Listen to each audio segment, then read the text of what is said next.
केतकी रंगाने सावळी पण आकर्षक व्यक्तिमत्व असलेली तरुणी होती. सावित्रीबाई फुले पुणे विद्यापीठातून M.A. राज्यशास्त्र विषय घेऊन पदव्युत्तर झाली होती. पुण्यात हॉस्टेलला राहणारी केतकी M.A.चे पेपर देऊन घरी संगमनेरला आली होती. MPSCची परीक्षा देऊन अधिकारी होण्याची तिची इच्छा होती. तशी ती तयारीला लागली. तिच्या घरी मात्र वातावरण फारसे अनुकूल नव्हते. पण केतकीने तिच्या आईवडिलांना समजावून सांगितले होते, त्यामुळे दादा आणि माई पण समाधानी होते. ती दिवसातून 8 तास अभ्यासाला द्यायची. उरलेल्या वेळात आईला मदत करायची. परीक्षा जवळ आली तशी तिने अभ्यासाची गती वाढवली. प्रिलिम ती पास झाली. आता मेन्स बाकी होती. मेन्सला 1 महिना बाकी होता. तसा घरात तिच्या लग्नाचा विषय सुरू झाला. केतकीला माहीत होते की आता दादा आणि माईला विरोध करून चालणार नाही. 2-4 स्थळं आले पण तिला पसंत पडले नाही. एक प्राध्यापक असलेल्या मुलाचं स्थळ आलं पण ते खेड्यातलं होतं. मुलगा पुण्याला विद्यापीठात प्राध्यापक होता. दादा आणि माईला वाटले ह्याच्यापेक्षा चांगले स्थळ केतकीला मिळणार नाही.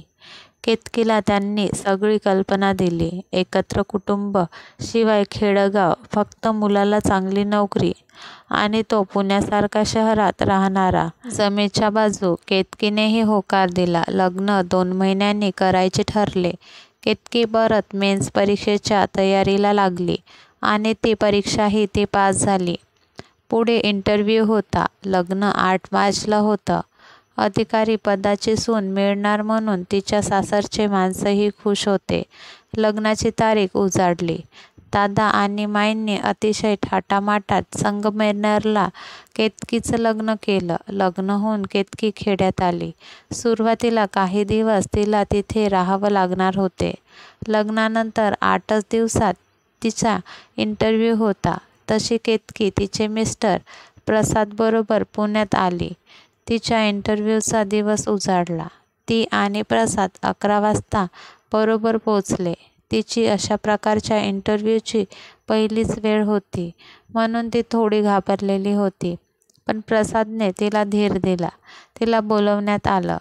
मे आय कम इन म्हणून ती आत गेली. समोर सगळी दिग्गज मंडळी होती. पहिलाच प्रश्न तिला विचारण्यात आला की, तुम्ही हे क्षेत्र का निवडले? केतकीने विचार करून उत्तर दिले. तिच्यावर प्रश्नाचा भडीमार होत राहिला. ती पण सफाईदारपणे उत्तर देत राहिली. केतकीने विचारलेल्या सर्व प्रश्नांची उत्तर चोख दिली. इंटरव्ह्यू घेणाऱ्या मुख्य अधिकाऱ्यांनी केतकीला 8 दिवसात कळवू असे सांगितले. केतकी आभार मानून बाहेर आली. इंटरव्ह्यू उत्तम झाल्याने तिच्या चेहऱ्यावर समाधान होतं. केतकी व प्रसाद घरी गेले. खेड्यातलं वातावरण वेगळे होते. केतकी तिला जमेल तसं काम करीत होती. 8 दिवसाच्या आत तिला पुण्यात चीफ ऑफिसर म्हणून रुजू होण्यास सांगण्यात आले. केतकी पुन्हा प्रसादबरोबर पुण्यात आली. नवीन जॉब म्हणजे एक आव्हान होते. सकाळी सर्व आवरून ती ऑफिसला जायची. अनेक अधिकारी भेटायला यायचे तिला. जे योग्य वाटेल तिथेच ती सह्या करायची. एक दिवस तिचे ज्येष्ठ अनधिकृत बांधकामाच्या कागदपत्रावर सह्या घेण्यासाठी आले. तिने सह्या करण्यास नकार दिला. तशी त्यांची नस तडकली. तिच्या सासऱ्यांना कळवल्यानंतर ते केतकीच्या ऑफिसमध्ये येऊन तावातावाने बोलू लागले. केतकीने त्यांना शांततेने समजावून सांगितले. सुनेने केलेला अपमान त्यांना सहन झाला नाही. घरात तक्रारी चालू झाल्या. एक दिवस प्रसाद तिच्या ऑफिसमध्ये गेला. तिची मीटिंग चालू होती. प्रसादने दारावरच्या शिपायाला हटकले, पण त्याने आत जाऊन देण्यास नकार दिला.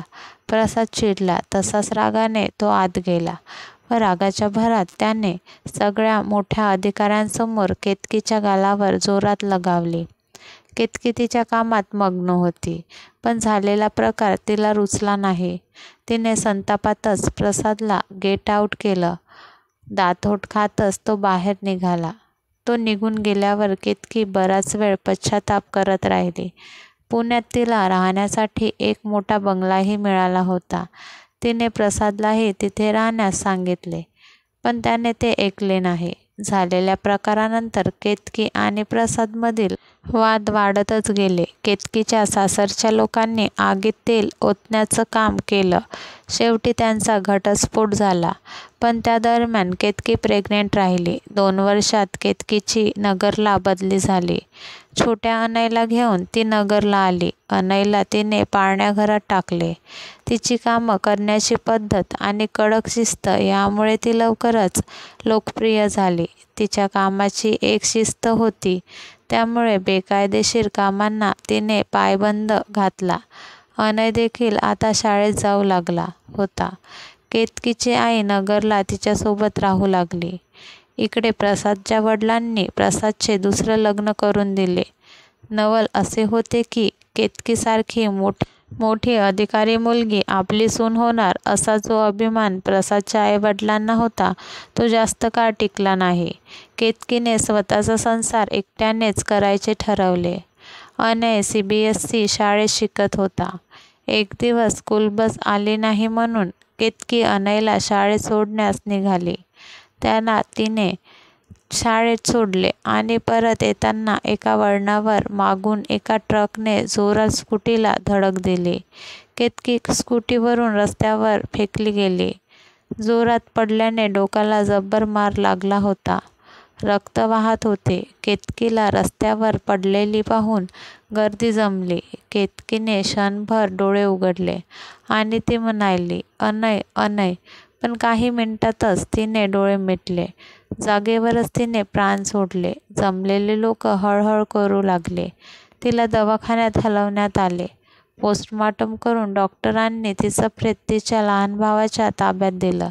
ज्या लहान भावाला तिला सांभाळायचं होतं त्याच्या हातात लाडक्या बहिणीचं प्रेत होते. केतकीचे प्रेत स्मशानात आलं. अनयच्या हाताने केतकीला अग्निडाग दिला तेव्हा जमलेल्या महिलांच्या डोळ्यात अश्रू होते. ही कथा आवडली असल्यास लाईक करा, शेअर करा आणि सबस्क्राईब करा. धन्यवाद.